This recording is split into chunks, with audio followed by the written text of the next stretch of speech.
We have five senses in which we use to perceive our interaction in physical reality.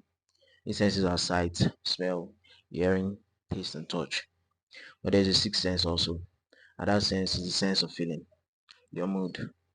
Feelings are our sixth sense, the sense that interprets, arranges, directs, and summarizes the other five senses. Feelings tells us whether what we experience is threatening, painful, regretful, sad, or joyous.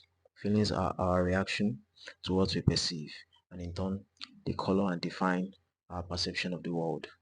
Feelings are the most direct reaction to our perception.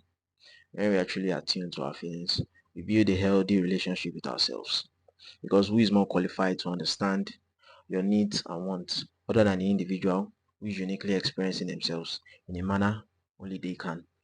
This leads to the book The Language of Feelings by David V. Scott, an American psychiatrist and author. And in this book, it says when a person assumes responsibility for his feelings, he also assumes responsibility for his world.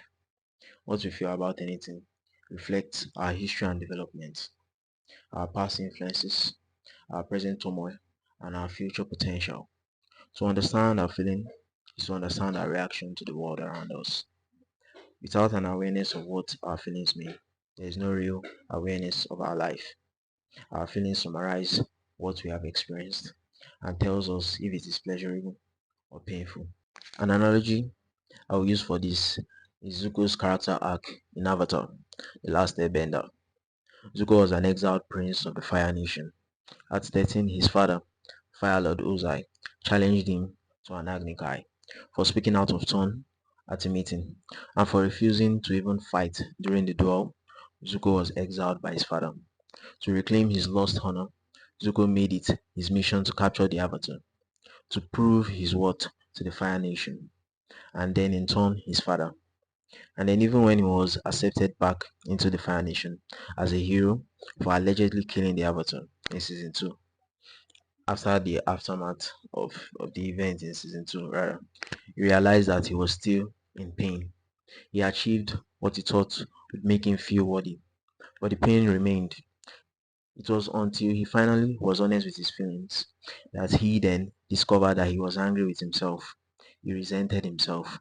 He was only able to let go of that pain when he expressed his sense of injustice towards what his father did to him as an adolescent. And he had the courage to do that because he didn't seek his father's approval anymore. He was himself. And through being honest with his feelings at last, he released the hurt he had carried for so long. And the significance of that event was shown in the later episodes of season 3, where he couldn't firebend anymore because his previous source of power, anger, was gone. And so he and Aang, the Avatar, went on an adventure to find out the true meaning of firebending from the original teachers. And it was here that he learned the Sun Warrior philosophy. Fire is life, not just destruction. He could now derive his firebending source, not just from anger, which he could no longer sustain, but from his newfound sense of inner peace. Living your best life is living your truest expression. And to become your truest expression, you have to be attuned to your feelings, your sixth sense.